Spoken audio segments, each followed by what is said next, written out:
Let's go into some announcements then, if everybody's ready. Anything else you guys want to cover before we jump in? I'm good. Yeah. Well, then let's hang out in Australia and talk about some imprint titles.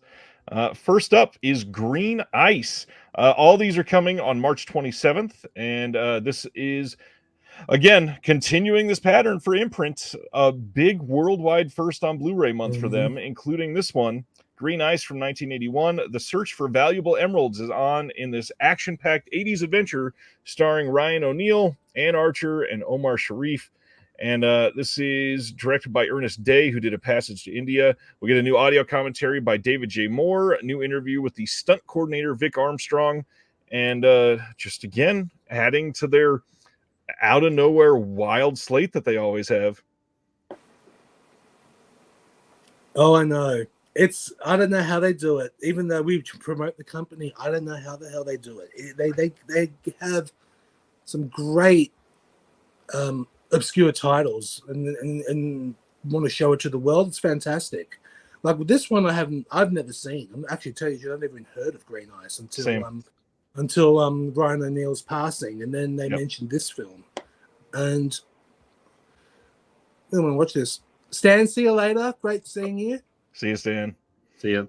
Yeah, one I haven't seen either, but once again, with Ryan O'Neal's passing, there's been a real appreciation for his films he's been in. So, once again, bringing us more, discoveries. That's the beauty of imprint, is there's a lot of first-time watchers for a lot of us, and so this. And I saw the trailer; it looks like a lot of fun. So yeah, I'm very keen for this one as well. Very interesting looking. And next one, this was hilarious because I had a friend. Not even kidding. I think 4 or 5 days before this was announced, sent me a picture of the laser disc for this and said, "Let's see a boutique release Cold Steel." And just like clockwork, Imprint announced the worldwide first on Blu-ray Cold Steel from 1987, starring Brad Davis, Sharon Stone, Adam Ant, and as you can see on the cover, man, they're really selling this one pretty damn well. I'm excited to see this. The only big thing, no extras at all on this. I really wish they were able to do anything, because this is a damn good looking movie. I haven't seen it, but I do know of it, and apparently I heard it was actually trashy fun. It's good to fun to watch, but I don't know. Well, yeah, it's a shame there's no extras. They may release them later. Who knows? But for the time being, it doesn't look like there's any. But with Brad Davis from Midnight Express, Sharon Stone, and I love that they have Jonathan Banks front and center and don't even acknowledge his name on the front of it at all. So true. John, have you seen Cold Steel? No, it's one that I've heard of for many years. Once again, just because of the Sharon Stone connection. So, it looks like a lot of fun. One of those late '80s thrillers of the time. So, yeah, once again, hopefully there's to be confirmed. There's more extras on the way. But yeah, this looks like a lot of fun. That's the beauty of Imprint. Once again, they will bring all types of genres, even if it's a bit of trashy fun. Like, as long as it's still entertaining, it's absolutely catalog. Yeah. I could have seen this fitting in one of the neo-noir After Dark box sets, so I hope that they don't stop those, because this would have fit in very well. Yeah. And then on the extras, usually when they have something coming, they put extras TBC, and that's not in here. So I am slightly worried. You're right. So that could be it. Next one, which once again, no extras listed whatsoever. And this one's a big one. Let's Get Harry from 1986 with Mark Harmon, Gary Busey, and Robert Duvall. I mean, again, worldwide first on Blu-ray. Hardly anybody has seen this, I'm sure. And they are just crushing it. Well, this is directed by Alan Smithy, after all. So they couldn't get him for an interview? Come on. He's done so many films. Yeah, he's probably busy. Does like 4 films a year. No, it's what a cast. Tony, have you seen this one? It's one that you. No, I want to. Mainly for the Alan Smithy factor. I want to, but no. As soon as this was announced, a friend of ours tagged us on Facebook and said, "Uh-oh, Alan Smithy film," but I don't think he's seen it. So, but I just think you've seen it. he has. Yeah, yeah. But just the cast, like the lineup, it's incredible cast, and how it's virtually been forgotten is pretty amazing. So yeah, I'm keen for this as well. This is prime Gary Busey time too. Yes. Michael Smith, speaking of Peckinpah, any buzz on chances that Imprint could do Wild Bunch? Well, Wild Bunch is Warner Brothers, so they won't license. No. Unfortunately, off limits. Yeah, I mean they've done every. Pretty much looks like they're going to do every Peckinpah, but so unfortunately, unless things change and they make an agreement. Fingers crossed for the Wild Bunch, because that's my favorite Peckinpah film. So here's hoping. That'll be a dream getting the Imprint. And I will say this now. I will announce this right now. With Peckinpah, we are doing a special episode on the show dedicated. It will be our first director focus, and it's going to be on Sam Peckinpah. So we're going to be doing that very soon. Hopefully mid-Jan, maybe a bit later. I don't know, but should be then. But we'll keep you posted with more details as the time for that one. So yeah, sounds pretty fun. Next on is a big one for a lot of people. Batteries Not Included from 1987. This has had a blue in the States before, at least, just from the studio, but this is going to have some new stuff. We got some new interviews with Matthew Robbins, who's the director, new interview with Mick Garris. That's pretty cool. And then a new documentary featurette about the sci-fi scores of James Horner, which, of all the things on this disc, even with Mick Garris, I think that new documentary featurette is the most fascinating to me. Definitely, especially James Horner's score on Aliens. I'm looking forward to hearing about that one.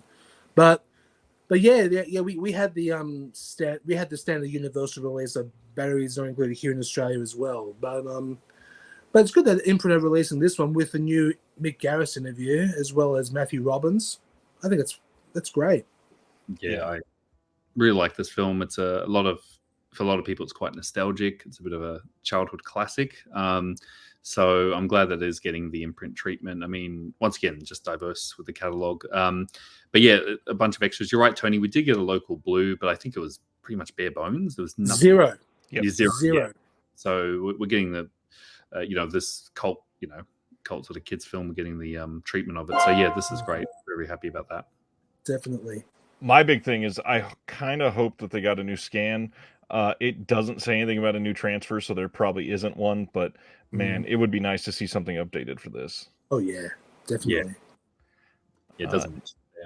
Next up, Strange Invaders from 1983. This is inspired by sci-fi films from the 50s. Comes a terrifying story of alien invasion starring Nancy Allen. And this one is going to have some new special features, but those are to be confirmed later. Not entirely sure what's coming on that. They got an archival commentary coming.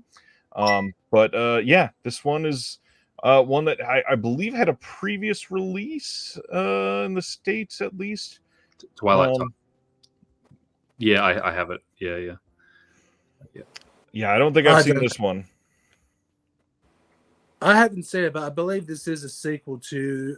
I believe a sequel or a follow-up to the movie Dead Kids or Strange Behavior, whatever you want to call it. But in Australia, it's called Dead Kids. So, yeah, I really like this film. It's once again, Dead Kids was sort of almost like 1950s throwback, so like EC Comics type sort of tale, and this follows it up. So it was meant to be part of a trilogy that failed. This was meant to be the second film, so like a throwback to 50s. So this is a throwback 50s sci-fi, like Invasion of the Body Snatchers. Really fun film, great special effects. But we never got that third film. But I believe, from memory, the Dead Kids are shot in New Zealand, and I yes, it was. I'm not sure if this was also shot in New Zealand. I may be wrong, but I think it was part of the planned trilogy. But yeah, it's a very fun film, so I'm very excited about this. It's an exciting slate. And on top of that, we got one more film from them, and that is Ravagers. This one is from 1979. Out of 6 films, only this one is the only one that's not from the 80s.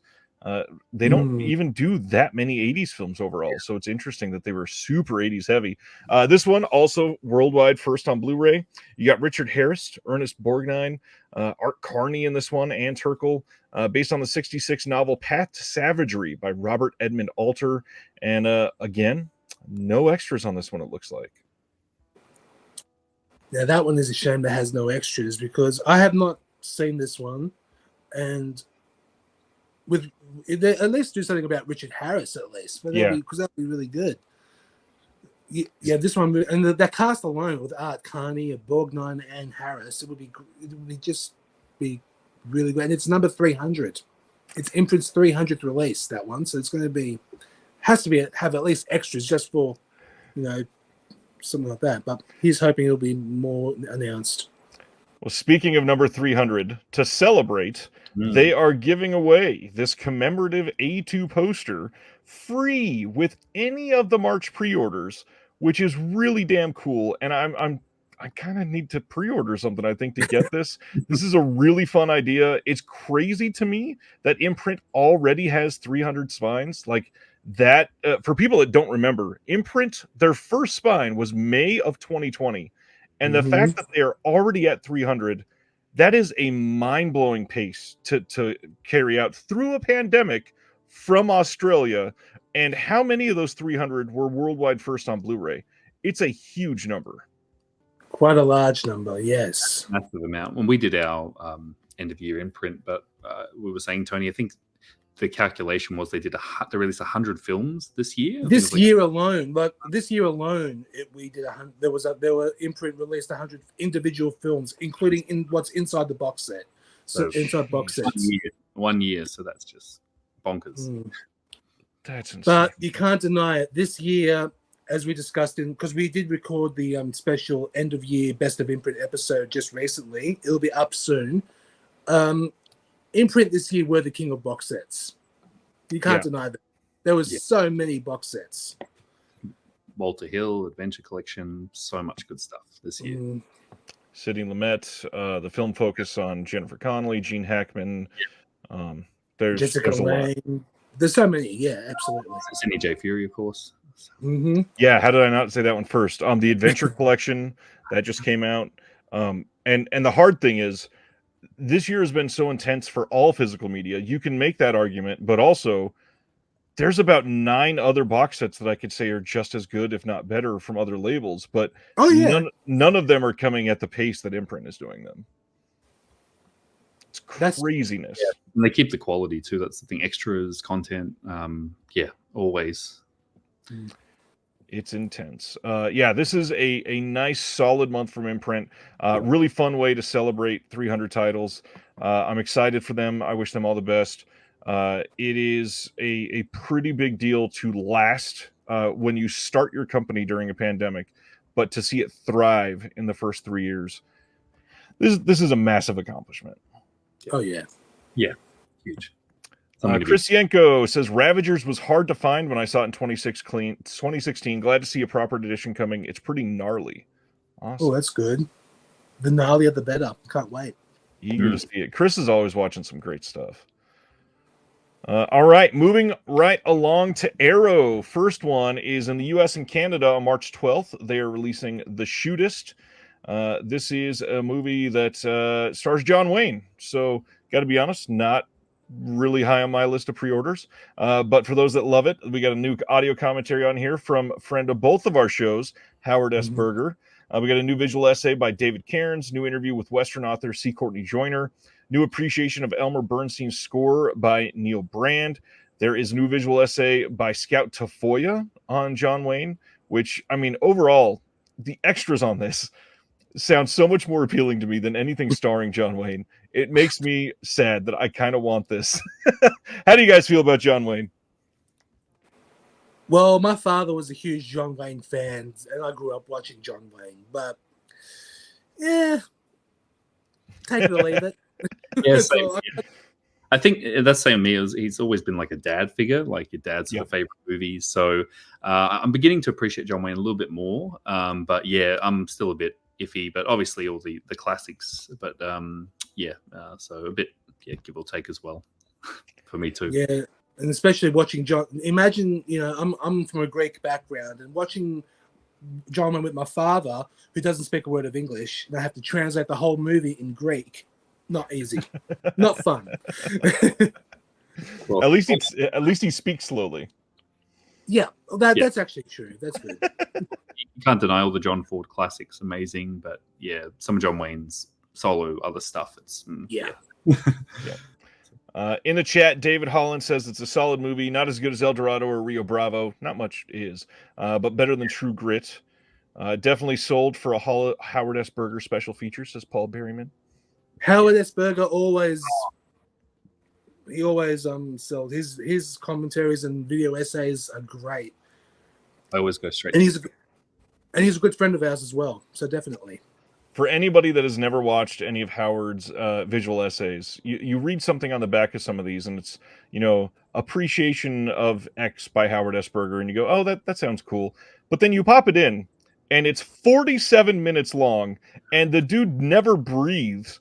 And you watch this entire thing, and you've learned more than you've learned about some actor maybe ever in your life. And you go, Howard, like, what are you doing? This is incredible, but this deserves like a wide release, not a special feature 47-minute extra. What? Come on. There are only two people I know who I've heard on commentaries that don't breathe. Howard and Lee Gambon. Those two, they don't breathe during their conversations or during their commentaries. I don't know how the hell they do it, but yeah, I find that a lot. Who knows to them? Watch this quick video introduction, and then you pretty much spend an hour. It's like, what happened? So yeah, always incredible wealth of knowledge, both of them. When I was waiting on a title coming, it might have been the Sidney J. Fury box, I don't remember, but something was coming to me, and Howard was like, do you want to get a head start and watch this essay before we talk? It was one of the times he was on the channel. I was like, yeah, sure, I'll give it a watch. He's like, all right, it's a bit long. Here you go. I'll send it. And it comes over, and it's 72 minutes. And I'm like, Howard, this is a film. This is not a visual essay. 72 minutes. Okay. Oh, Howard's amazing. Oh, he is. Next up, they are releasing the film Dark Water from 2002 on 4K. This is coming on March 18th in the UK, March 19th in the US and Canada. And this was released previously by Arrow, so it's all the same features, just a 4K upgrade to the disc. However, if you want a fancy new slipcover, they are doing one of their site exclusives with the original art, which looks pretty decent. Not terrible. Not one I feel like I'd have to shell out for, because I quite like their new art they did for this. Yeah, decent looking release. It is. No doubt, John, you're getting the original? Yeah, I usually go for the original, but I actually like this new artwork, and I also have the Blu-ray as well. So the original art might mix it up a bit, the slipcover, but it's it's a really good J horror. It's one of the first J horrors I saw many years ago, and really got me into the genre. Really eerie film. Can't recommend it highly enough. But I'm just trying to decide which slipcover to get. They always get me Arrow, so yeah. But it looks like a solid release. Yeah. This is a good movie. If you've never seen it, definitely recommend checking this out. Yep. And then finally, from Arrow, they are doing Fulci's City of the Living Dead, which this is a great film, obviously. This is coming in the UK on March 25th. We've got the wonderful Cauldron release of this in the States, and they did use the Cauldron scan and restoration on this. I believe they did their own a couple touch-ups on a couple of the scenes so that they could say they did a restoration in-house, but it is the same scan that Cauldron used. This is getting some, I believe, at least one new thing, or am I forgetting? It's been a week since I looked at this. Okay, so I think nothing is new on this. This was all on their previous release. They did that mega Blu-ray set only a couple of years ago, that big right, which that's what I've got. Yeah, so I think it's just the scan, if I'm not mistaken, the new 4K. Yeah. Yep.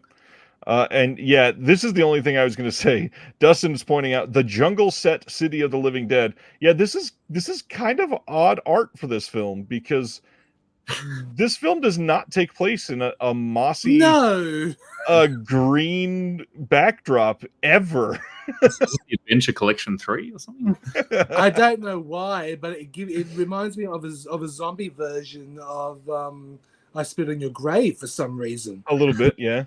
That's what it looks like to me. But I'm just frustrated they didn't do an art original for this because I've so far I got the House by Cemetery one, I got the Blood and Black Fate. Like, come on, Arrow, like, yeah. Would have been nice to have a Gates of Hell cover from them on a hard box. Yeah, with the original Italian title, nice. But love this film. If you've never seen it and you don't have the Cauldron, this is a great pickup for sure. Absolutely a classic and easily top 3 Fulci for me. Love this damn movie. Definitely a top 3 Fulci for hands down. I love it, yeah. And the Cauldron looks amazing too. So if it's the same scan, it's going to look stunning, but incredible. Yeah, one of Fulci's best in the trilogy. Well, what a fun offshoot. Let's dive into that real quick. Tony, what's your top 3 Fulci then? I gotta say, number 1 is Don't Torture a Duckling. Number 2 is The Beyond, and number 3, City of the Living Dead. Interesting. Go ahead, John. Don't Torture a Duckling is just beautiful. Love that one. We'll talk about that one in just a second, I promise. I actually like later Fulci stuff as well. But in terms of the classics, The Beyond's my number 1. That's my absolute favorite. And then I would have to say I do like his early Giallo stuff as well. Don't Torture a Duckling would be number 2 for me. And then the third one's a toss-up between House by Cemetery or City of the Living Dead. But I'll say City of the Living Dead because we're on the topic. But so like, even his later stuff, it's flawed, but I still enjoy it, like Murder Rock, whatnot. It's still fun. And even Cat in the Brain, like his 8.5, you know. So, so many. But, those ones come to mind. Well. For me, I think number 3 would be Zombie, and that one is probably just nostalgia because, I mean, when you're a kid and you see a zombie fighting a shark, it's like your dreams were put on screen, and I will never have that moment again. Number 2 is City of the Living Dead, and then number 1, I've never heard anyone else praise Don't Torture a Duckling the way I do. Thank goodness you're both here. I love that goddamn movie. Yeah. What is so good about that movie for you guys? I think because one thing I love when I watch movies, I love watching films that have a dark subject matter. And of course, with the subject matter of the church and everything, and you know, with the controversy with church and kids, you know, I'm not going to go any further than that. It does bring in quite a bit of a really disturbing topic, but I just love watching films that have a dark tone. I just like, and of course, that shows the dark side of humanity. Always loved them. That's one of my reasons, anyway. John, what's yours? Yeah, same. Just being critical in the church, and for the time, you know, obviously being in Italy at that time, but also, it's just a great mystery. Like, it's a great giallo. Just a great murder mystery, and once again, it showed that Fulci could do giallos, all types of genres. But I think it's, in terms of I consider it giallo, but I consider it one of the best of the era. So that's why I would definitely pick it as well. It's just really suspenseful film. Yeah, that's my big thing. Is it looks beautiful, and it's like nothing else he's done. If you watch that and compare it to the rest of his movies, you would almost think that Don't Torture was done by somebody else entirely. Yeah, true. Love it. Love it, love it. All right, carrying on from Fulci. Up next, we've got a big deal. Vinegar Syndrome has yet another new sub-label, and I think this makes number 411. They are launching a new line, and I've not heard anybody else say this out loud. I'm personally looking at this and just saying cinematography to myself. I know that's not correct. It just makes sense logically. So they are taking its name from the Lumiere brothers' invention of the same name. Cinematograph or something like that is a new sub-label from Vinegar Syndrome that seeks to fill gaps in the canon of American cinema, which makes it really interesting to me that they took a French name if the line is all about American cinema. Offering a mix of auteur-driven studio films produced during the new Hollywood era of the late 60s and 70s, all the way through the indie boom of the 80s and 90s. This new label will explore the wide breadth of American movie making, spanning numerous genres and scales of production. Curated and produced by Justin LaLiberty, each limited edition release will be housed in a specially designed cloth-bound media book with embossed foil titles and custom molded disc trays, accompanied by a slipcase featuring newly commissioned art and an individually numbered J-card. A few other things that he's said on social media to give us some details. So Thanks for that, Ronnie. Cinematograph. That's still a funky word. First off, some other details. He said pricing will be in line with about the Vinegar Syndrome, like not the baseline, but like slightly premium, like $40-ish probably. And it looks like these again will only be American titles. He said nothing in the 2000s is planned for the line yet. And then on top of that, they're highly, highly hinting that the first title is going to be Little Darlings. I don't know that for sure, but all of the clues seem to be pointing towards Little Darlings, and everybody is thinking that primarily because it's Justin the Liberty as well. So how do we feel about this, gentlemen? John, you're the Vinegar Syndrome person. What do you think? Yeah, look, I'm excited by it, but also, another sub-label. I'm a subscriber, so obviously you do get the discount, so it does help, if you do subscribe, so that does, impact the price. Yeah, I'm excited because they tried this years ago. Like, I've been a long-time Vinegar Syndrome fan, since their inception, and they had a label called Etiquette Pictures. Yeah, Etiquette Pictures, that was it. And they had stuff like Some Call Loving, American Dreamer, Catch My Soul, really good sort of indie American films, and it was a great line. But obviously Vinegar Syndrome wasn't as well known back then. They weren't the label they are today, so it kind of died off, that label. And they're actually pretty rare, those titles. They go for a lot of money.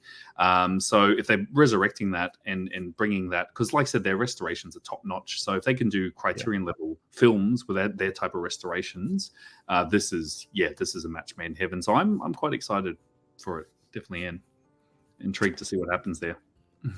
Yeah, I'm intrigued. It does sound a bit pretentious, but honestly, that's okay. Art house films have a place to be as well. I mean, this just sounds interesting, and I love a lot of films from the time frame that they're talking about, from the genres that they're talking about. I agree. It does sound expensive. It does. Yeah, it's an interesting thing. I will say that it's starting to be. No, it's not starting. Multiple sub-labels ago, it was already overwhelming from Vinegar Syndrome, and this is getting past overwhelming, and now it's like beyond cumbersome. This is a lot from one company, and you can do too much to overwhelm the market. You can do a lot to make people jaded, and I will say that it has not been a what's a good way to say this? It's not been a very warm year to be a Vinegar Syndrome fan. There's been a lot of complaints online, people that are new to the line that are complaining about shipping times or not getting many mainstream titles from VS this year, or just because they're impatient consumers. This sounds like it's begging for a lot of complaints. Yeah, they haven't been. I read some of the comments that weren't very positive. I guess the big thing was, being a subscriber, like, oh, great. Oh, it's not including my subscription. Oh, and that happens generally every month now. Like, all the good titles are going on the sub labels, like big titles like like Roadhouse and stuff. You think that would be part of the subscription, but yeah. So you're right. So it's a slippery. You've got to be careful. Like, you have to find that balance. And collectors, we're not. Some are made of endless funds, but some of us aren't. So you got to be. And people are becoming more picky now. I'm definitely noticing that. Like, since the COVID boom, we had stimulus checks, people were buy. But I think now people are just being a bit cautious. So it sounds exciting, but just, I think they should definitely focus on, be a lot more focused on what their mission is, which originally was just to restore film. I mean, that was kind of it. Now you got a show and video label, you got this, you got that. So it's like, so that's just my opinion as a long-time subscriber. Just, try and don't lose track of what their main focus is. About the same. And I don't think VS had a terrible year by any means. I think that a lot of people that expected a very mainstream year, because 2022 was shockingly mainstream from them, it's a very different year than 2022. I will say that. But like the Lost Picture Show, that is something that Vinegar Syndrome of 8 years ago would salivate just by somebody describing that to them. Yeah, it felt, and that it was very appropriate for the 10 years, and being a long time VS subscriber too, it was like very appropriate. But for a lot of newer people who came on board the last year or two, like they were expecting, I was expecting Chainsaw 3 and all these big titles, and it's like no, this is. I mean, primarily they were just doing DVDs when they started. I mean, double features, and once again, don't forget they were X-rated label. That's what they started as, restoring lost X-rated films. So people don't seem to realize that, and they're expecting massive, Criterion or Kino level titles. But you've got to understand. But I mean, they are getting some big studios. But I was happy that box set kind of went back to their roots. But different audience. One, I would expect many of those bigger titles will likely be coming on these sub labels now. They will not be a part of the subscription. They will likely be things you have to pay extra for. Want to point out Ronnie's comment here. The shipping for the last couple VS sales was much quicker than for the ones earlier in the year. Now, this sentence alone, I agree with. Yes, it has been much quicker the last couple sales because they were hiring people. But let's think about how odd this sentence sounds when you describe Vinegar Syndrome from, say, 3 or 4 years ago. The shipping for the last couple sales was much quicker than for the sales earlier in the year. A lot of sales. If we have a time machine and go back to 2019 and somebody hears this and goes, how many sales are they having? That is another overwhelming thing, and they are training the market to only buy things when they're on sale. And for some of these partner labels, for some of these labels that are not associated with OCN, that are not big in any way like this, they can't survive if they're forced to have sales all the time. So it's a very different market, and Vinegar Syndrome is kind of like driving the car and choosing which lane to go down, and they're going to make some people not be able to go on the ride with them. I remember the sale, and the sale, it was an event. It was once a year. Yeah, we'd have the halfway little mini sale, but then the big one, like Friday. And we're talking event levels, like stuff would sell out, like Action USA would sell out, like massive print run, 5,000 with it.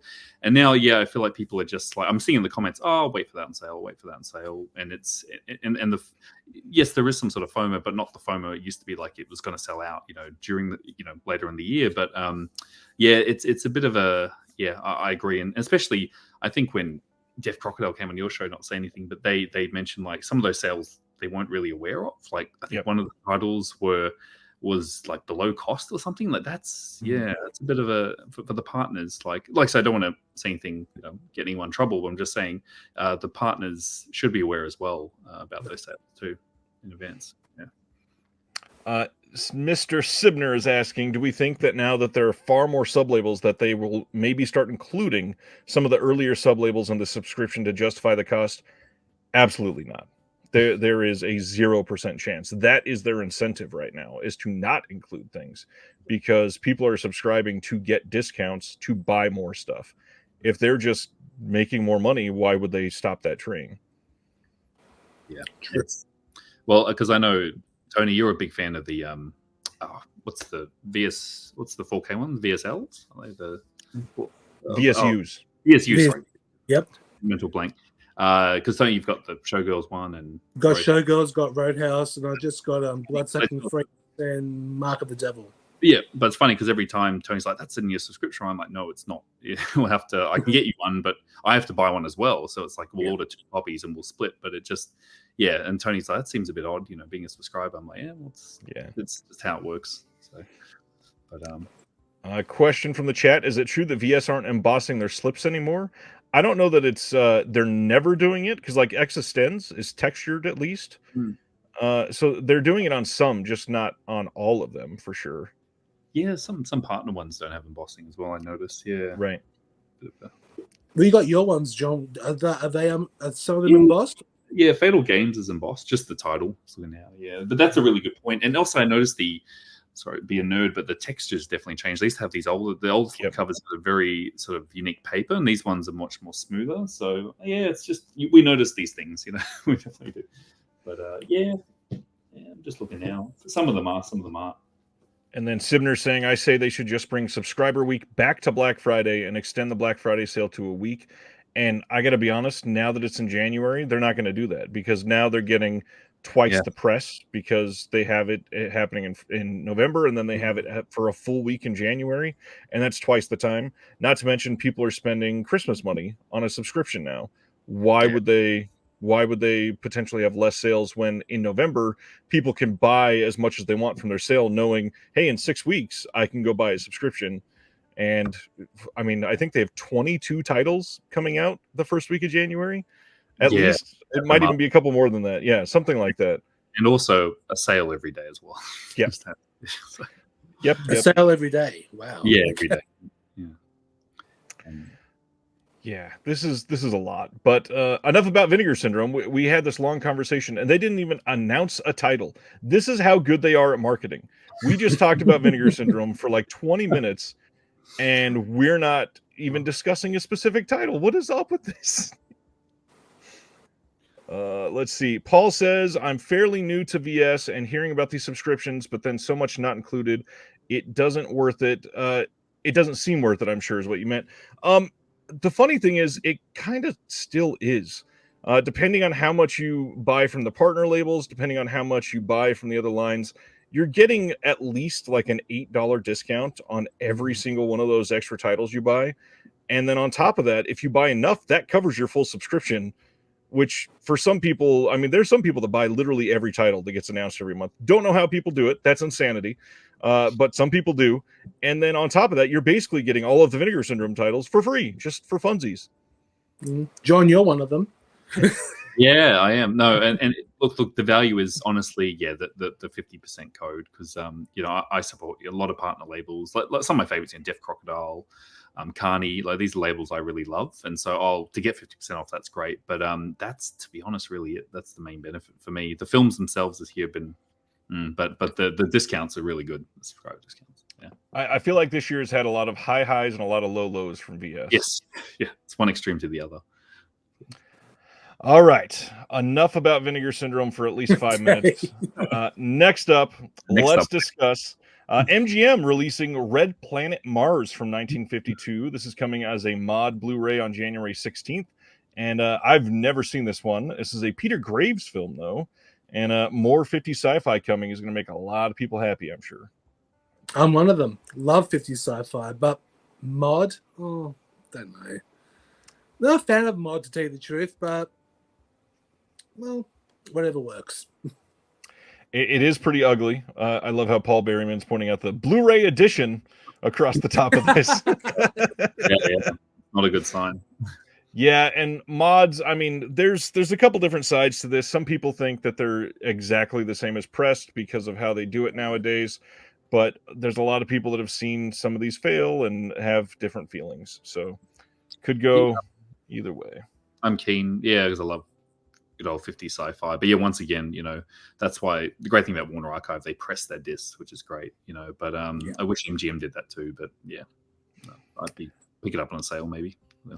Well, you guys are so lucky because not only do you get Imprint and Umbrella, you also get Criterion. March 12th, Blu-ray, we are getting All the Beauty and the Bloodshed. Fearless documentary filmmaker Laura Poitras's career-long pursuit of truth and justice finds powerful expression in an epic story of art, activism, and survival. Made in collaboration with renowned artist Nan Goldin, All the Beauty and the Bloodshed entwines the mission of PAIN, an advocacy group she founded to raise awareness about the billionaire Sackler family's integral role in the ongoing crisis of opioid overdoses, with an intimate journey through Goldin's life from her rebellious adolescence and immersion in New York City's thriving underground arts scene to her personal experiences of addiction and the AIDS epidemic. Through it all, her indelible photographs and candid reflections on memory and trauma reveal her unyielding solidarity with marginalized communities that refuse to remain silent. We got a new interview with the director. We've got 2 conversations from the 2022 New York Film Festival, and we've got a trailer and an essay by author and activist Sarah Schulman. Looks like a good release. I've heard incredible things about this documentary. Dying to see this. It's good. It's a really good documentary. It came out theatrically here in Australia, and I didn't see it theatrically. I saw it when it was available on streaming. It hasn't been available on disc here yet, but now with the Criterion coming out, looking forward to it. It's a really good doco. I highly recommend it.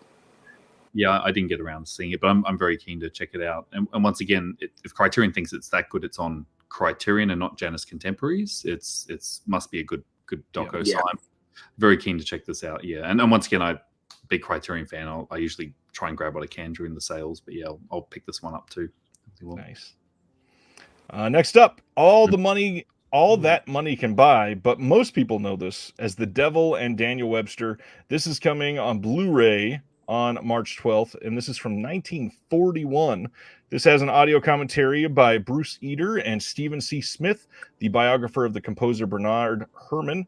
We got a new restoration demonstration reading by Alec Baldwin of the short story by Stephen Vincent Beignet on the film that, on which the film is based. Episode of the Criterion Channel series Observations on Film Art about the film's editing. That's really cool that they're including that. Comparison of the differences between the July 1941 preview version of the film and then the 1943 re-release. That's a pretty cool one too, just archiving those differences. And then we got an essay by Tom Piazza and a 1941 article by Beignet. This looks like a great release, and not to mention, this is an incredible piece of cover art. Love the cover. Looks like it's hand sketched. It's amazing. Yeah, incredible. Yes, Baldwin did the modern day remake. This is another one. I would love a poster of this cover. Oh, I really wish Criterion did some posters. Do they still do posters on the Criterion, or every now and then again? Yeah, like a limited edition release will get a folded poster once every 18 months or something. Oh, that's beautiful. I love a print of that on the wall. Yeah. That, and I'm still begging for a print of the Godzilla cover art on the box set. Yes. I know Tony, our friend James has what's he got? The Noir. He's got the Criterion poster. Yes, he does. Detour. He's got a beautiful, high quality print of that on his. Nice. He does.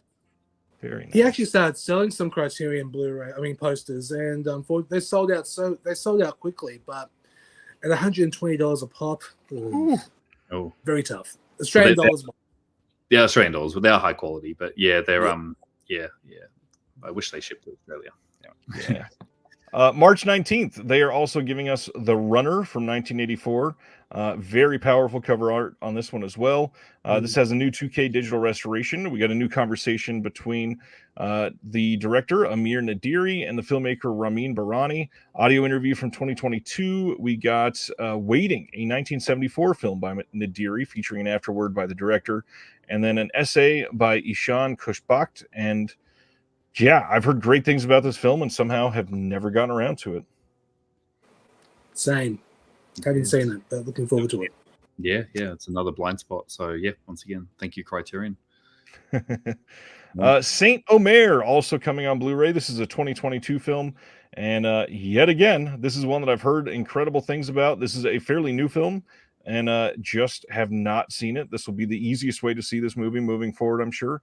And this is going to have new interviews with the director, conversation between the director and an author and a filmmaker, and then 2023 episode of the Director's Cut, a DGA podcast. And then we got an essay by critic Jennifer Pajemi on this. Again, just continuing the great releases that they're putting out. Yeah, same. I've never heard of it or seen it. It would be good to give that a go. Yeah, one that was on my radar. So, keen to check this one out too. Nice. Yeah, cover art on this is simple and just so well done. Good month from them, and that would have been pretty good if that was it. But a lot of people are beyond happy that we are getting To Die For from Gus Van Sant, featuring Nicole Kidman, and this one is coming on 4K and Blu-ray on March 26th. This is from 1995, of course. New 4K digital restoration approved by the director and the DP. We've got a 4K disc and a Blu-ray disc. Both will have the film.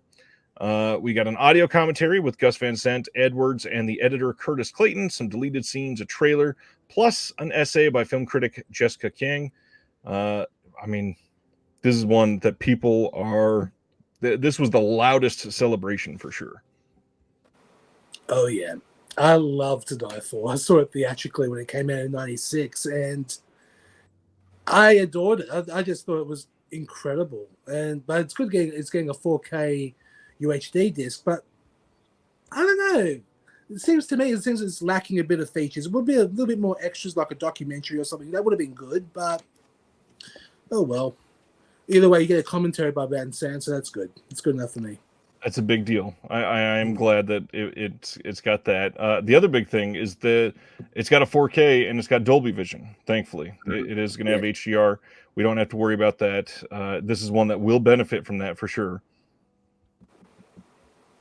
All right. Great film. I was commenting, praising it as well. Amazing, great film, and I'm glad it's getting in 4K. So yeah, absolutely. Same. Next one. For a lot of people, this may have usurped Criterion the day that these were announced, because this is one that people have wanted for a long time. Raro Video is releasing The Golden Coach from 1952. Francois Truffaut described The Golden Coach as the noblest and most refined film ever made. This is a Jean Renoir film, and this is set to the music of Antonio Vivaldi with the vivacious Anna Magnani. The Renoir's ravishing, sumptuous tribute to theater involves a viceroy who receives an exquisite golden coach and gives it to the tempestuous star of a touring Commedia dell'arte company. Set in Peru in the 18th century, the Golden Coach follows Camilla, the star of a theater company who hesitates to choose between the advances of three men. The viceroy gives her his magnificent golden coach. A young Spanish officer suggests the two of them settle down together. Ramon, a torero, offers her a share of his glory. On this, we're going to have an audio commentary by Adam Naiman, and we got the alternate French language track on this. This is a pretty big deal. Sure is a big deal. Will says, love The Golden Coach. Got to see that one on the big screen, and it was wow. I believe it. It must have been. And then Terry says, I would have loved Murder in New Hampshire included on To Die For. It was a TV movie based on the true story that was the inspiration for this film and starred Helen Hunt. I really enjoy Helen Hunt. She's always been fun. Yeah, she has been. Yeah. And anything else on Golden Coach from you guys? I've never seen it, but I really want to. It does look really good. It's a visually beautiful film, and the fact that it's getting a Blu-ray upgrade would be great, because I have a DVD, an older DVD, I think it was Director's Suite, released here locally, Madman. But yeah, really great. I just remember it being visually incredible, like very, very colorful, vibrant film. So interesting that, Criterion didn't get it, so they must have lost the rights to it. So this is one I'll be picking up, because I would like to get a HD copy of it. Definitely would. Nice. Going from one colorful film to some colors that pissed a lot of people off this week. Shout Studios is releasing a 4K steelbook of Creepshow as a Walmart exclusive coming on February 27th. And oh man, I have seen so many complaints about this. Literally tonight during the show, I've been still getting comments on this popping up on my phone of people complaining about this art. I actually don't hate this. It's very much like the EC Comics style that Creepshow came from. Yeah, it's nothing like the old EC or the old Creepshow poster art or anything like that, but it feels like EC Comics. Yeah, I see it, but I'm not a fan of it, to tell you the truth. But I don't love it either. It's growing on me a bit. Maybe if you see it in hand, it's a nice glossy steelbook, it might really pop. But right now, I'm just not. Yeah, it's interesting. I see what they're going for there in terms of that old classic comic look. But yeah, just the original poster art and a nice glossy steel would have been nice. But it's different because they did the 4K with the slip, so keeping it different, mixing it up. Yeah, nothing new on this, of course, because they just released the 4K just recently. It's just a steelbook coming. Yeah, it is. And they're doing the Walmart exclusives now, because obviously Best Buy don't think of taking them anymore by looks of it. Nope. So. No more exclusive steelbooks at Best Buy. It looks like it'll be Walmart for many of them. However, one thing that I've heard, and I just wrote about this in this month's zine, from what I'm hearing is each individual title is being bid on by retailers. So we could see more Amazon exclusives, more Walmart exclusives, or just go the Paramount and have not an exclusive release. Just put it out and you could buy it everywhere. Like, that should be the secret to this. Let everyone buy it wherever they so choose. Why is that difficult? Well, it roadblocks us down here in Australia, Tony. As you know, we can't order from Walmart. They don't ship outside the US. And so same with Best Buy. And so you have to get a friend in the US, send it to us. And it's a real hassle. And they're losing customers. They're losing international customers as well. I can't go to Amazon and get it. So yeah, it's just make it wide. Just get it out there. Like, it's better for the market, Anyway, it's very old school. Barnes and Noble used to ship to Australia for the Criterion sales, but no more, which is a shame. That's ridiculous. Yeah. New movie Wonka is getting a Walmart exclusive 4K and Blu-ray steelbook. We don't have a release date on it yet. I've not seen the movie. I've heard both good and bad things. I got to admit, the whimsical steelbook here is pretty decent. It's nice and colorful. I like that aspect. Yeah, don't have any other feelings. Yeah, I haven't seen it either, but this does look nice. Yeah, I haven't either. Yep. Hopefully it's decent. Yeah, heard very mixed things. So February 13th, Kino is releasing Let's Dance from 1950. This is with a little known actor named Fred Astaire. I think I'm saying that right. We got a new commentary by somebody else that nobody's heard of, Mr. Lee Gambin, I think. This is a big deal. I'm glad Lee's on this, and obviously anything with Fred Astaire is a big deal. 1950. That's the commentary is the big draw. If you've not seen this before, it'll be a great release. Looks like a Lee Gambin film immediately. Certainly.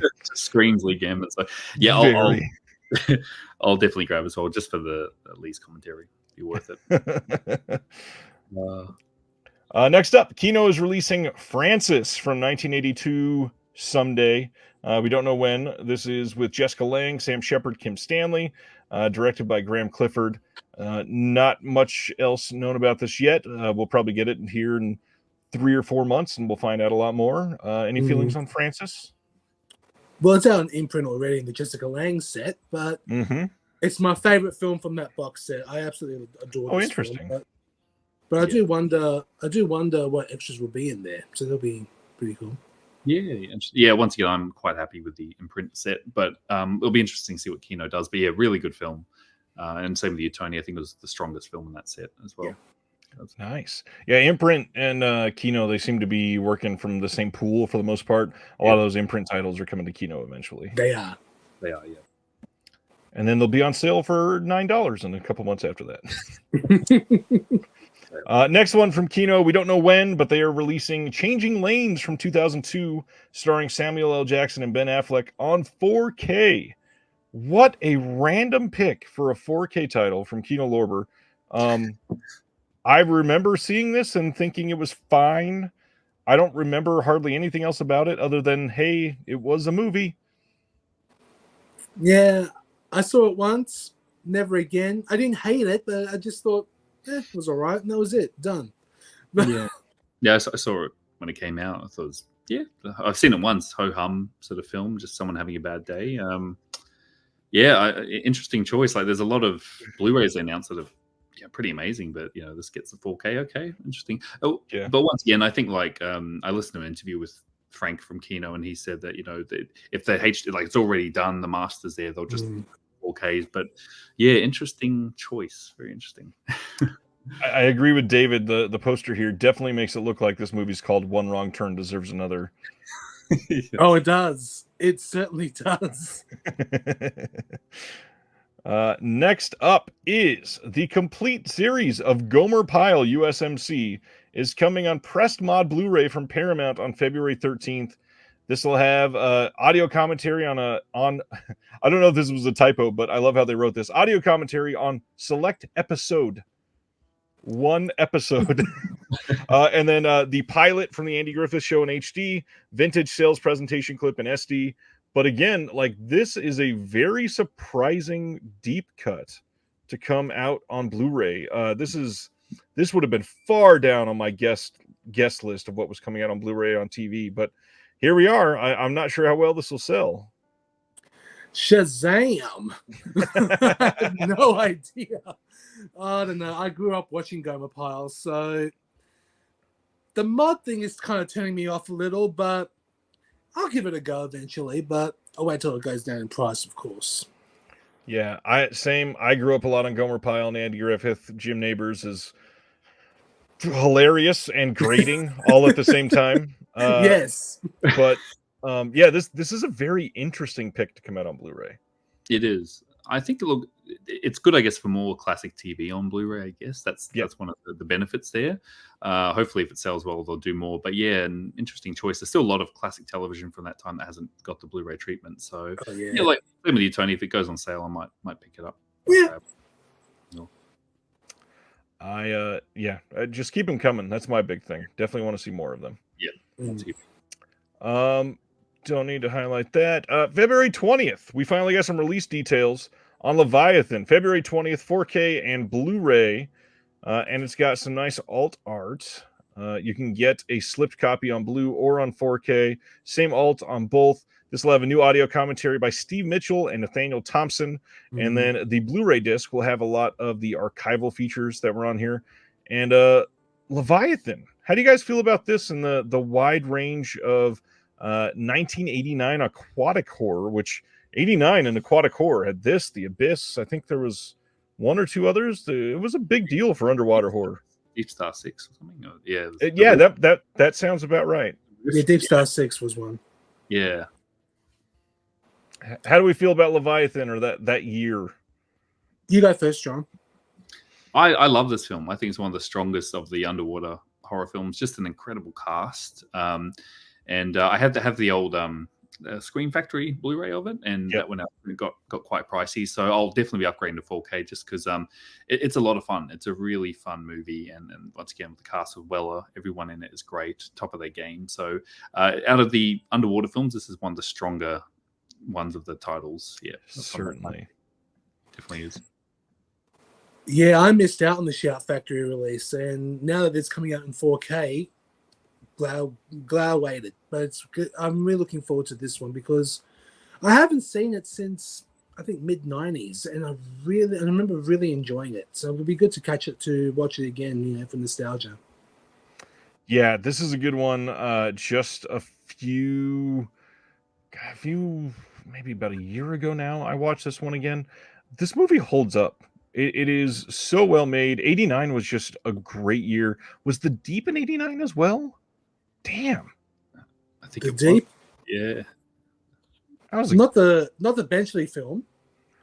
That was 78. Let me take a look. That was earlier. Oh, The Deep was 77 even. Oh, 77. Okay. Dang. Yeah, I'm not seeing another one from 89. Either way, love underwater horror. Even the movie Underwater that just came out a few years ago, I thought was great. Super undersea. Oh yeah, Underwater. That was good. Really good one. This is, if you've never seen it, highly recommend. Leviathan is great. Glad that this is coming out. People that missed out on the Shout Factory one can see this movie again. This is one of those ones that it went out of print from Shout Factory and then suddenly shot up to like $65 overnight. Just ridiculous, putting it out of people's price range. I hate when stuff like that happens. 3 weeks ago you didn't want the movie, and now that it's out of print, now you want it, or now you want to sell yours. And come on. Yeah, it looks, and the great thing is, it looks like Kino brought a lot of the extras across, so you're not missing out on anything. I know there was a lot of great features. Well, that's when Scream Shout Factory were doing a lot of really good featurettes, with red shirt pictures and pumping out some really good stuff. So that's come across, which is good as well. So no one's missing out on this release. Right. Agreed. Yeah, it's a big one. We also got some details on one that they just announced like 2 months ago. Alaska Seas. This is coming on February 13th on Blue. This is from 1954. And on this one, we have a new audio commentary by David Del Valle and Stan Schaefer. I don't think I've heard anything from Stan Schaefer, but David Del Valle is great. I'm sure this will be a fun release. 1954 looks solid. It does, especially if David Del Valle is involved. His commentaries are great. Yeah, he's real good. Yeah, it looks like a lot of fun. So yeah, very keen as well. Next up is some other stuff from Australia. First up, March 20th on 4K from Umbrella is a little known movie called Dead End Drive-In, which, man, if you have never seen Dead End Drive-In, this movie is a wall-to-wall banger. I love this movie. I adore it too, and I can't believe I've never owned this until now. This release is coming out. Wow. I never owned it. Never owned it. Not even the Arrow release. I was so tempted to get it, but luckily I waited. This release is just incredible. Yeah, this is ridiculous. It is coming with, I mean, everything that you could possibly imagine for this. We have an uncut version previously only available on the Australian VHS that was scanned and restored from the 35 millimeter inner positive, a 120-page hardback book, including a reprint of the original screenplay by Peter Smalley, the soundtrack on CD, a retro drive-in T-shirt, an air freshener, a metal keychain, an outer rigid slipcase, a customly designed slipcase, 2 bumper stickers, 8 lobby cards, a poster, and then of course it'll be numbered because you got to compare it to all your friends. This is crazy.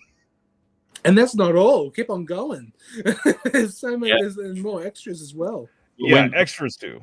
When they do the big bundles, they're special. Especially the Aussie films. My favorite they've done so far would have to be the Razorback set. There's this huge, massive set. But the film itself, is insanely fun. One of Trenchard Smith's best movies. I did have the old Arrow release of this, so this is going to be a nice upgrade. I've already ordered the box set, but it's such a lot of fun and a good introduction of people wanting to see more Ozploitation films of the 80s. So, and I'm glad they used that poster as well. It's the one I know of the face over the drive. Yeah. And that's not what they've gone with for the last 10 years of marketing No, for this movie. they haven't. And it's strange. Like Arrow, the reverse, I think was a UK art or something, and I was a bit disappointed because that's the one I know. That's an Aussie, VHS release. That's the artwork. So very happy they're using all types of art. So it's a stunning release. Extras on this: new commentary with the co-producer, production designer, and an actor, moderated by Mark Hartley. We've got a new Not Quite Hollywood interview with Brian Trenchard Smith. New deleted scenes with commentary. That's crazy to just suddenly dig up in 2023. We got a 2008 interview with Brian Trenchard Smith that was dug up for this. There's a short film called Hospitals Don't Burn Down from 1978. That's really great. And then new stills and poster gallery. And then there's even more that could not be fit in this post. It is a crazy, crazy loaded release. The only bad thing I have to say, if you have never shopped from Umbrella, the price for this thing, if you're buying the shirt, $110 Australian or USD, I believe, for this. So in Australian, it's like $160. Yeah. I think 160 AUD. Yeah. I believe it is 160. Was. That is so much money for one film. You have to be a big fan. I know. It's I actually opted. There's actually in between bundles. So look, if you don't want all, there's actually just the hard box itself. The big box. Look, it was tempting all the goodies, but I just wanted the film itself. So I went for the big box, so an in between bundle. But I added it up and it was quite pricey. Yeah, it definitely is as well. But thankfully, in case people don't know, if you look out there on the web, there are some codes. Wink, wink. So if you know whether there's certain 15% codes, if you do a bit of research, you can say the code is Serial 15. It's okay. We'll promote Serial at midnight. Serial 15 is a 15% discount on Umbrella right now. Or there's a Walkden 15. That's the Australian one. I didn't know about that one. Okay. Yeah, Walkden 15 is the Aussie version. So you can use those codes to get 15%. It just helps the wallet a little bit. Definitely does. But still pricey. Yes, definitely pricey. But any little bit helps. And who knows? Maybe someday I can be as big time as Serial at midnight. We'll see. With Connected 15 or something. There you go. Next up is the one that Tony's most excited for. March 20th. They are releasing Larry Clark's Bully. And then again, coming from the just the Umbrella store, you got to buy from them to get the giant bundle for this. You have a 300-page nonfiction book that the movie was based on. We've got a custom designed outer rigid slipcase again, 8 lobby cards, a reversible poster, limited numbered release, new audio commentary by Jim Schutz, author of the true crime story the film is based on, new audio commentary by Jeremy Ritchie, new video essay by L. Scott Jose, an hour-long making of, and this is a big deal to see this released on Blu-ray. Tony, tell us about Bully. I actually saw this theatrically, and in a small art house cinema. It was a packed cinema.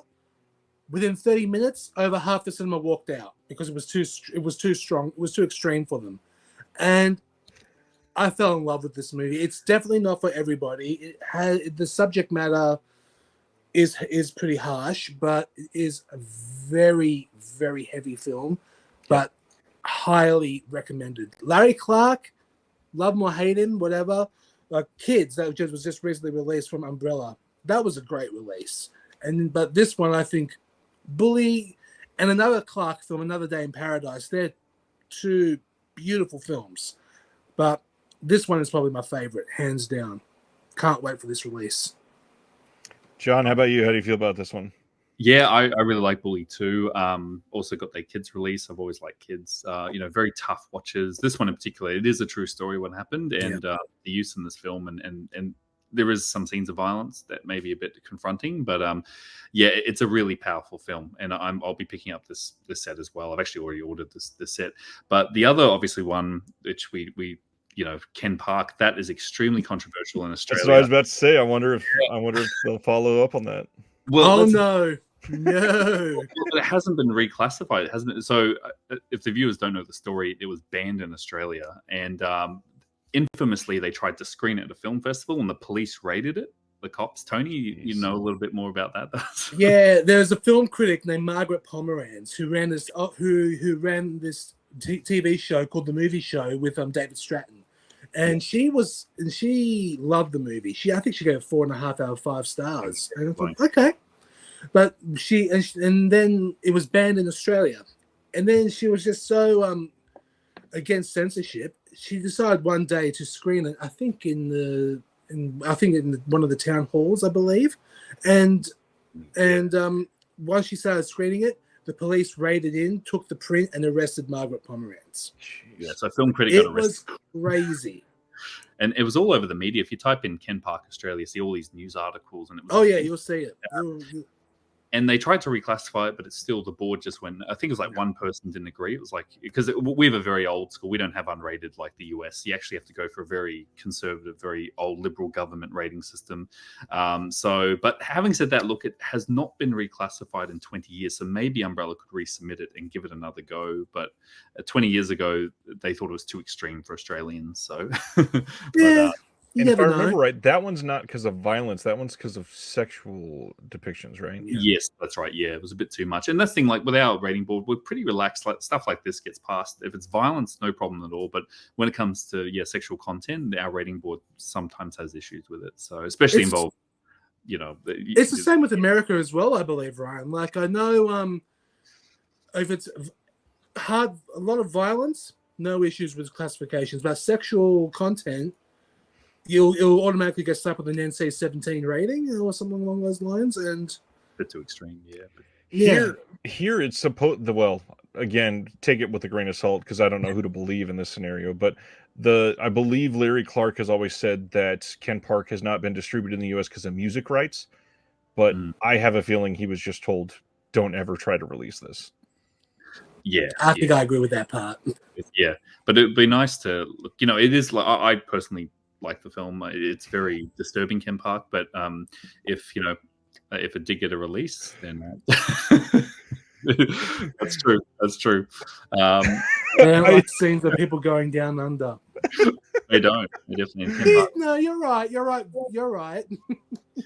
Oh, but if Umbrella could give it the big edition, it would make a nice follow up to Bully. But great. That would be insane. A bit of a gamble because if you submit it, you lose a couple of thousand submitting it because it has to be reclassified and they have to sit there and you pay per minute. So take the risk, Umbrella. Give it a go. You never know. Thankfully, it's not a 6-hour movie. No, thankfully not. All right. Next up from Umbrella is The Chaser from 2008. Kind of a big deal as well. This is again a pretty solid looking release. We've got a 48-page book on this, custom artwork on the rigid slipcase, 8 lobby cards, reversible poster, new audio commentary with Pierce Conran and James Marsh, audio commentary with the director and actors that was recorded previously, and then some other featurettes that were from some older releases.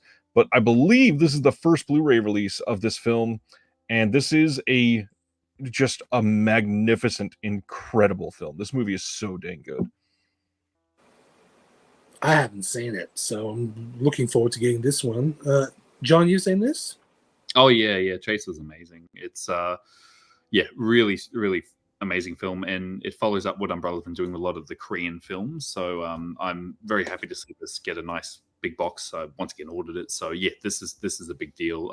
It did get a local DVD many years ago through Madman Eastern Eye, but this is the Blu-ray upgrade. So they're not slowing down from what I've heard through the grapevine with Umbrella, that they're going after a lot more Korean content.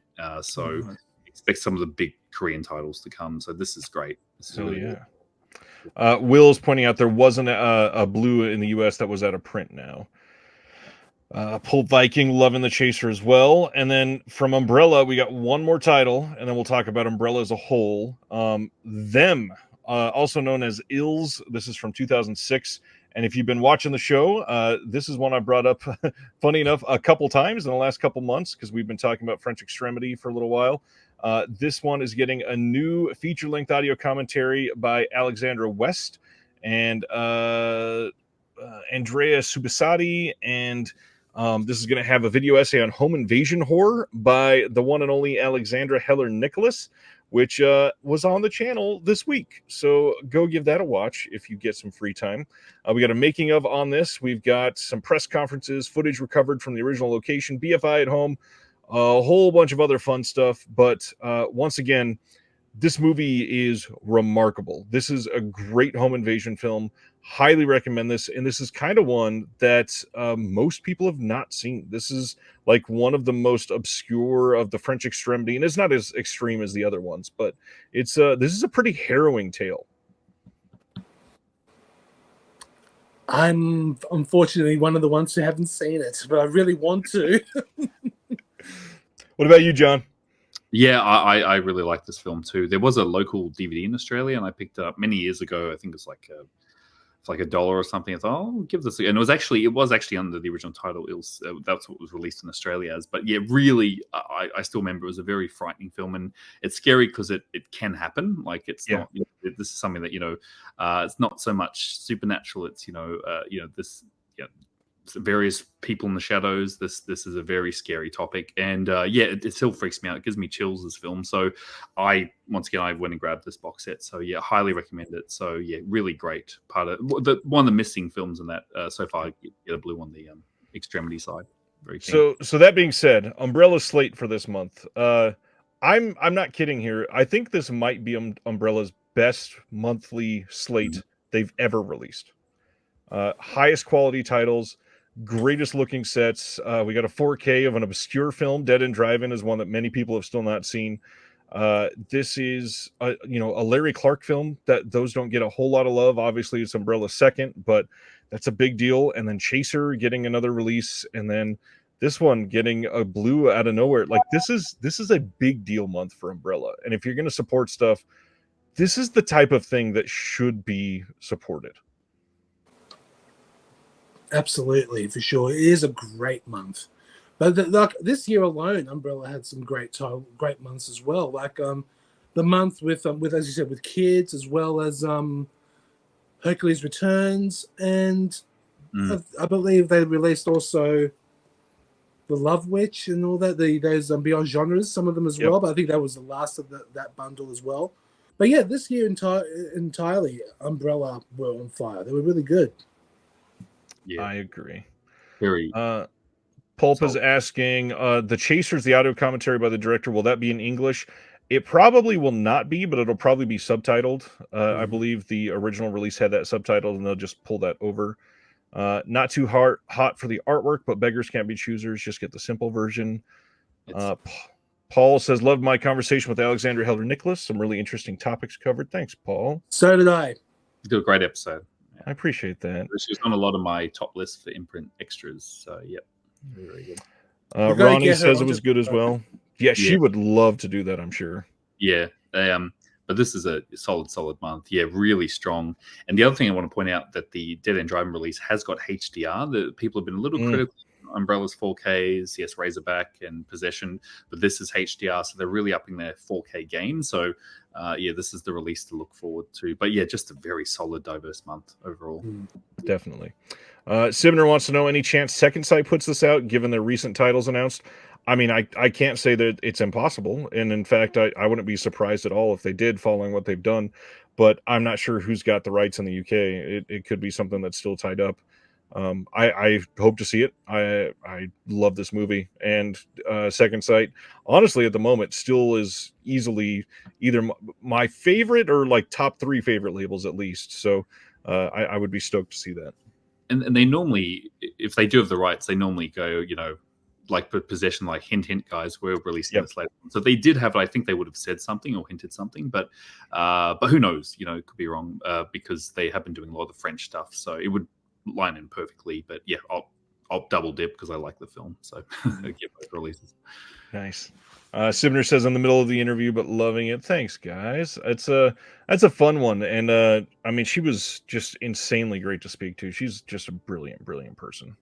She's lovely. Like John and I met her in person. We went to Melbourne, and she's awesome to talk to. Yeah, we got to get her on. We have to try and get her onto the show. That'll be amazing. She'll be she has good. some great introductions at the Cinemaniacs down there. If you're ever in Melbourne, see a screening, and she'll do an amazing presentation beforehand. So yeah, very, very good. Next time I'm passing through Melbourne, I'll check it out. Yeah. Yes, we'll show you. God, I wish I would love to make it down here, Ryan. Come down to Australia. Come on. Maybe someday when plane tickets are cheaper than an umbrella box set, we'll see. True. Let's use the 50 on the ticket. It's fine. There you go. I'll use Serial 15 at the Aussie Airlines. We'll see what happens. March 26th, Meet John Doe is coming on 4K from Classic Flicks. This is also being released on Blu-ray and DVD. This is the 1941 Meet John Doe from Frank Capra. We got Gary Cooper in this, Barbara Stanwyck. Just little-known actors trying to get their name out there in the world. Obviously, this is a big deal. So glad this is coming out. And Classic Flicks does great work. They do. Very underrated label. They do some great work.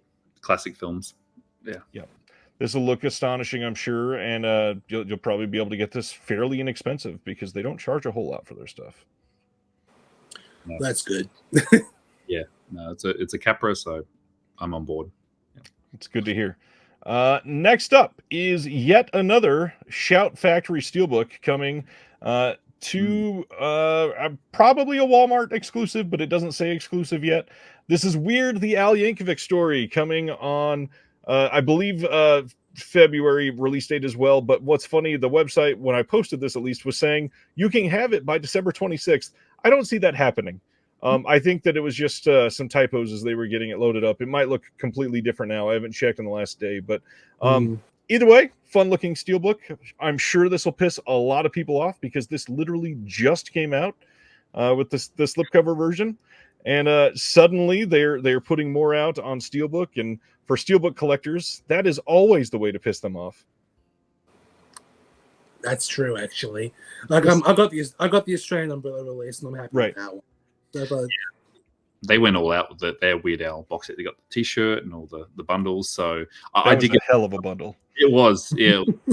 And that's when Umbrella were really ramping up. So I got that one. But yeah, it's a bit annoying. Like, why not just do it like they're doing now with Darkman? Like, you've got both releases. Like, do it at the same time, still later on, because people will get it. They will double dip, but it's just a little frustrating. I have a feeling that was because of the Best Buy changeover. Yeah. And what's funny is some of those Best Buy exclusive steelbooks are now showing up on their website. So they could have just listed these on their website and then also started selling them at Walmart. I don't get it. The thinking behind it. Very bizarre. Very bizarre.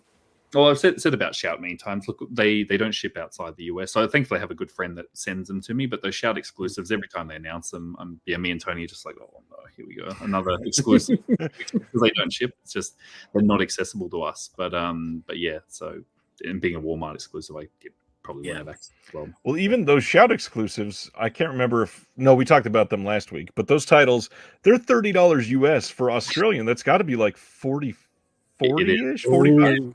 Most of them don't have any extras. It's just not even a new scan for the most part. Yeah, if you're lucky.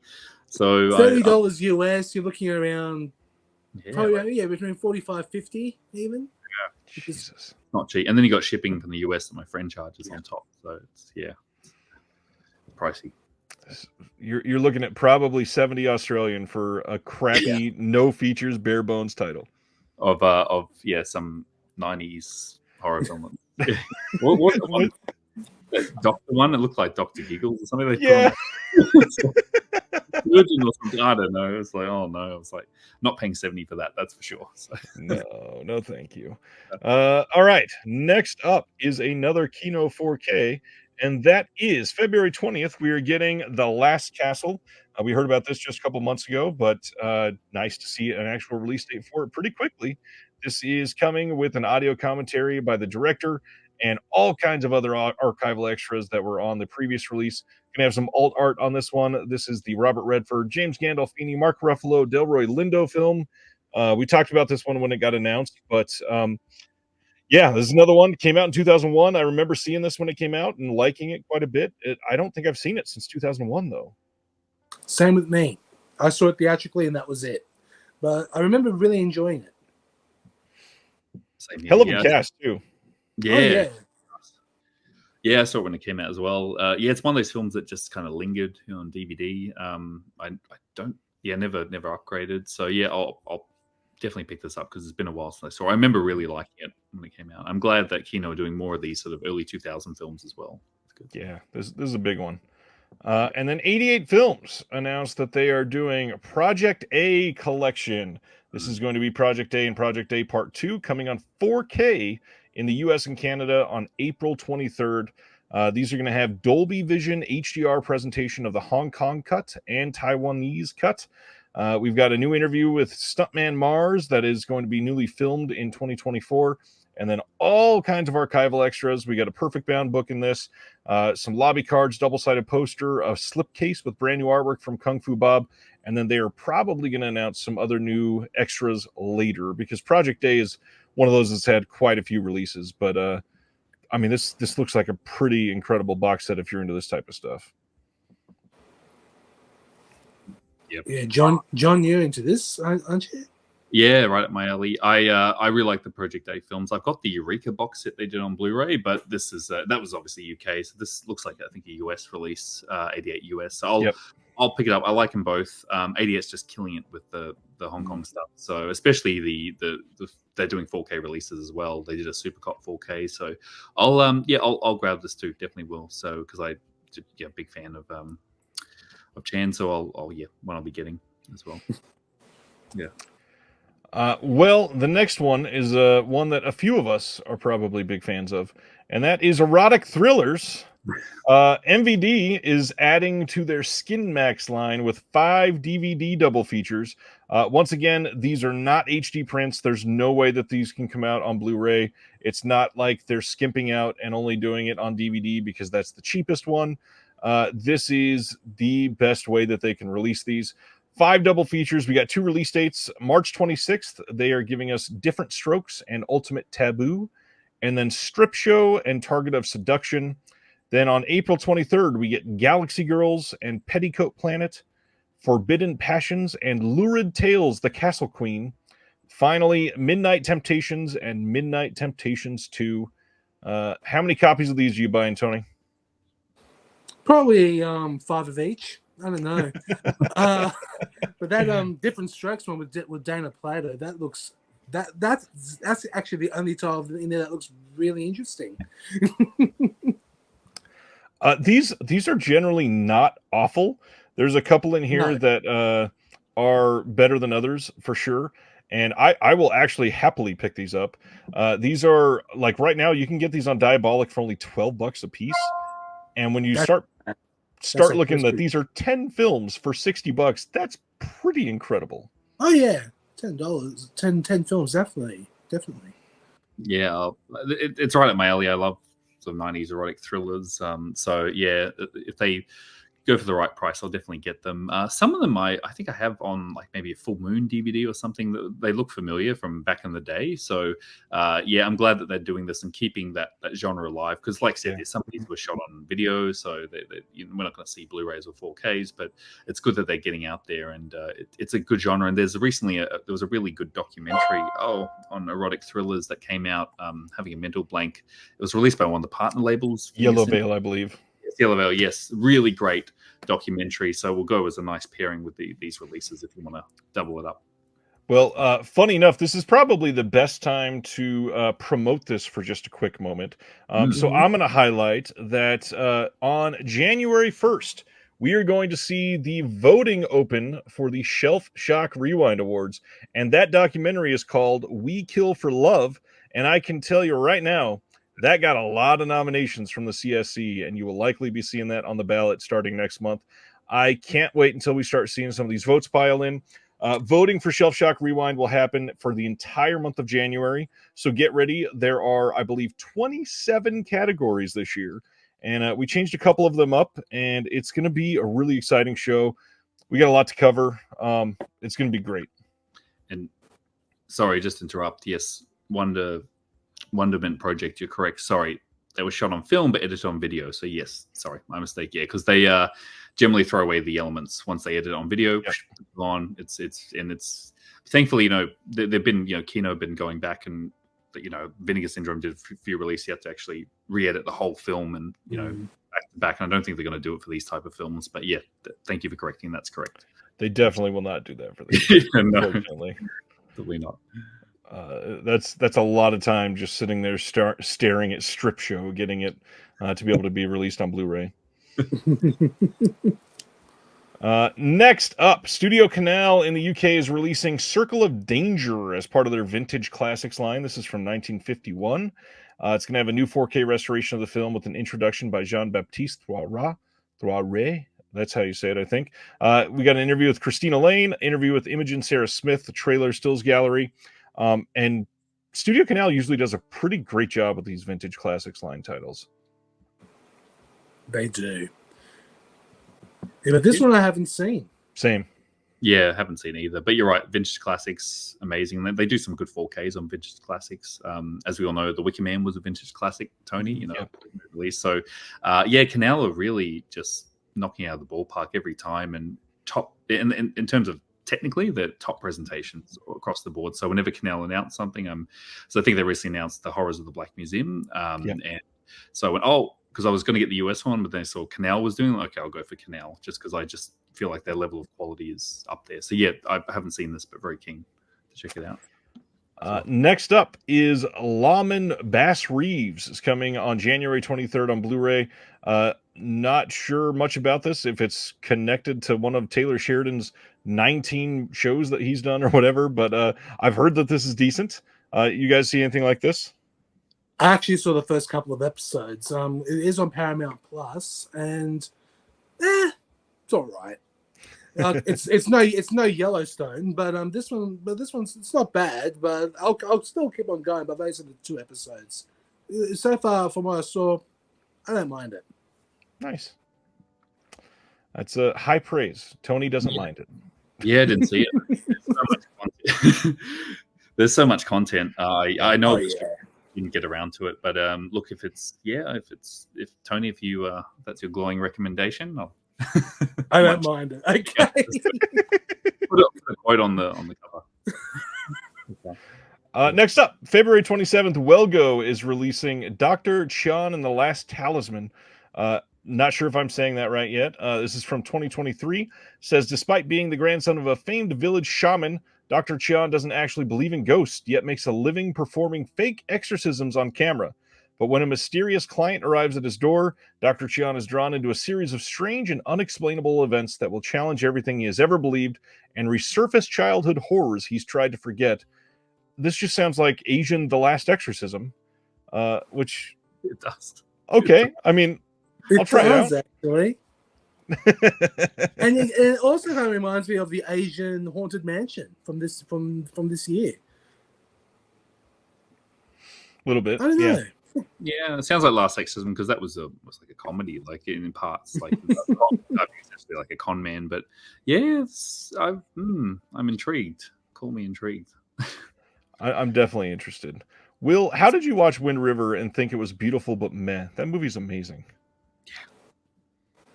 Wind River, right?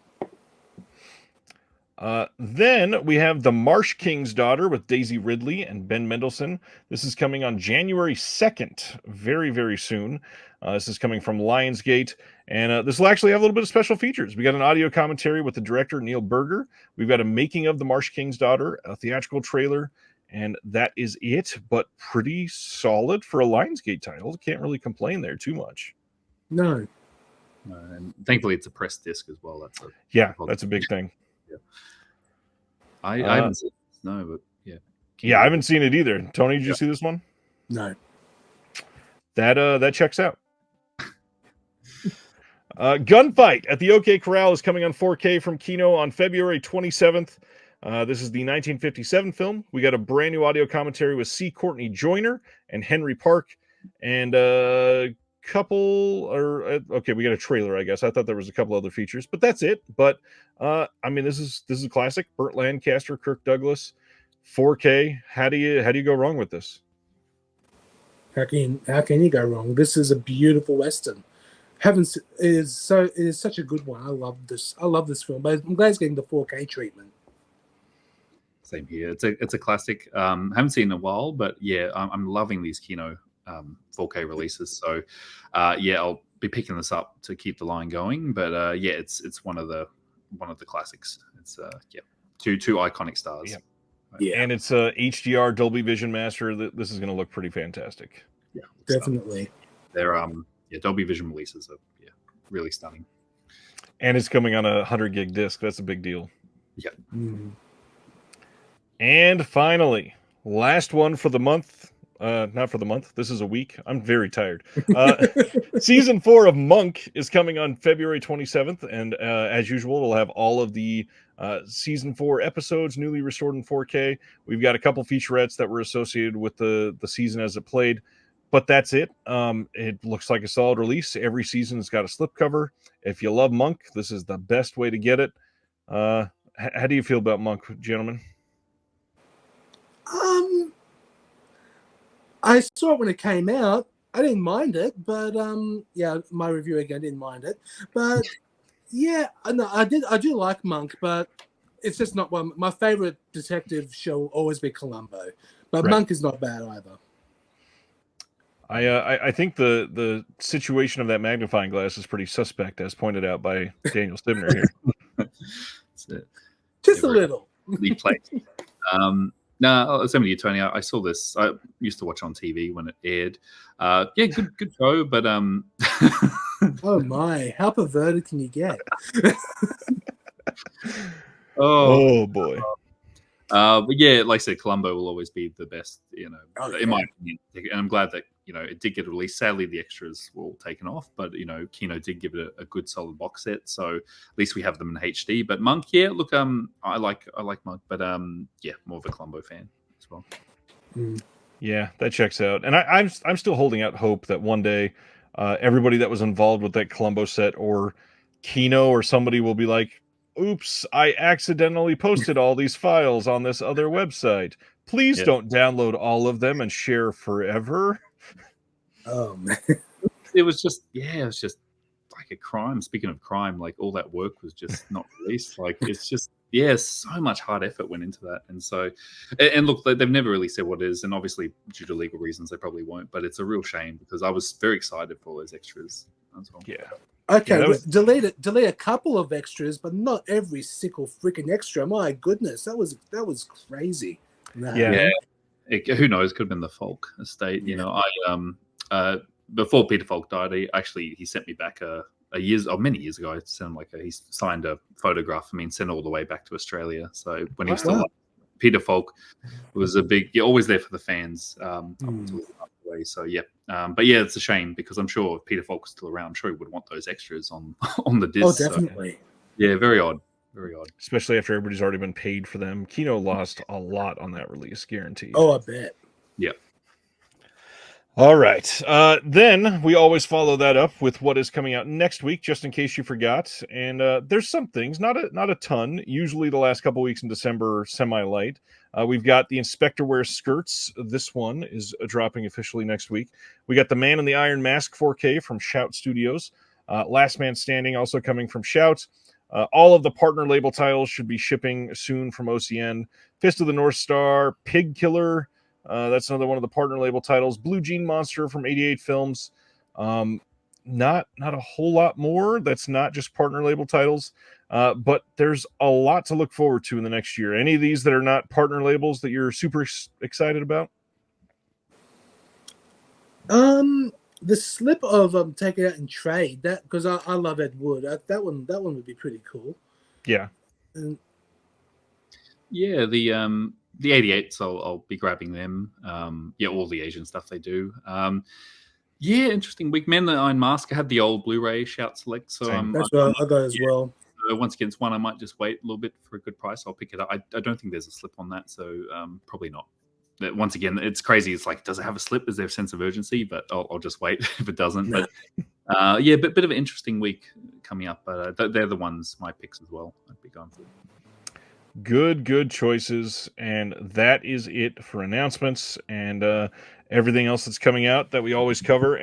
Thank you for watching The Disconnected. On the way out, make sure that you are subscribed to the channel, that you've liked the video, and that you've copied the link to be able to share with someone else that may appreciate this.